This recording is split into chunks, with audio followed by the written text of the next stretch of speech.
Assalaamu calaykum waraxmatullaahi wabarakaatu. Kusoo dhowow daawade barnaamijkeenii taxanaha inoo ahaa ee dhimashadii caddeed qaybtiisii 11aad.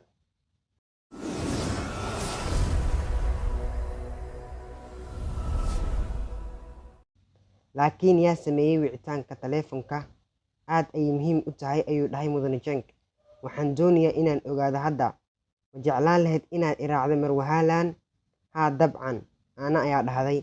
Steven mana raacaysaa? Sidoo kale haa. Maya, Steven ayaa dhahay. Waxaan doonayaa inaan la kulmo nin.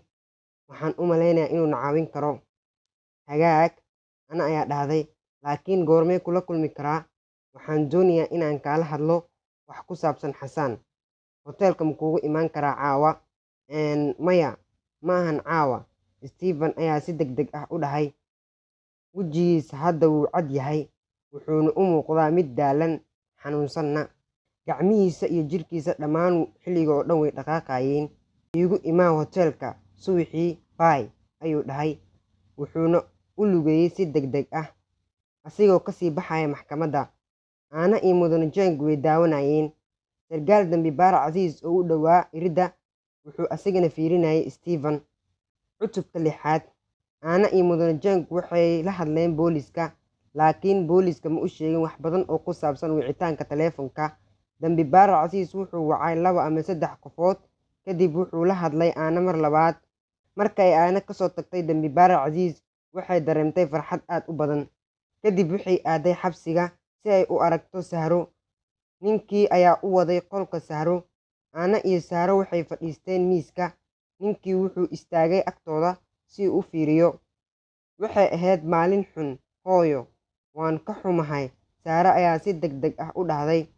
Indhaheeda ma gaduudnayn hadda, laakiin waxay u muuqatay mid daalan.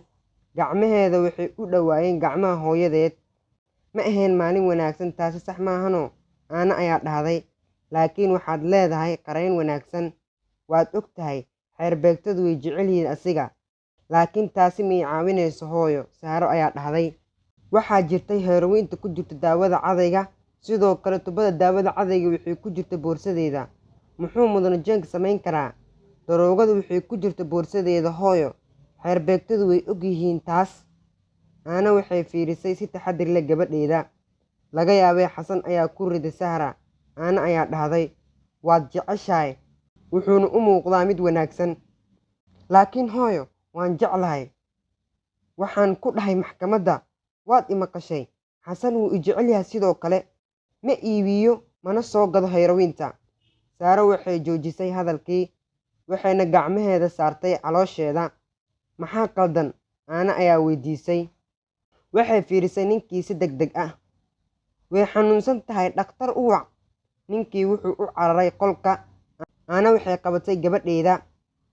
Waxay sugtay Sahro way soo fadhiisatay.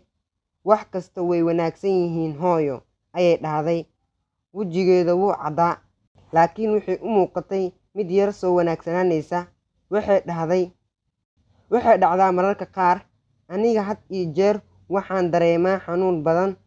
Ma jecli inaan wax badan cuno, laakiin ma ahan mid xun. Waxaan u maleynayaa in aan noolaanayo sababtoo ah. Waxay u qosashay hooyadeeda. Waa maxay? Maxaa ka hadloosaa? Waxaa ku hadlaysa waa maxay? Ana way oysay. Cunugayga. Sahro hadda wejigeeda wuxuu u muuqday mid dhinac ka cabsanaysa, dhinacna ka qoslaysa. Xalqadeenni maanta intaas ayay ku eg tahay. Wassalaamu calaykum waraxmatullaahi wabarakaatu.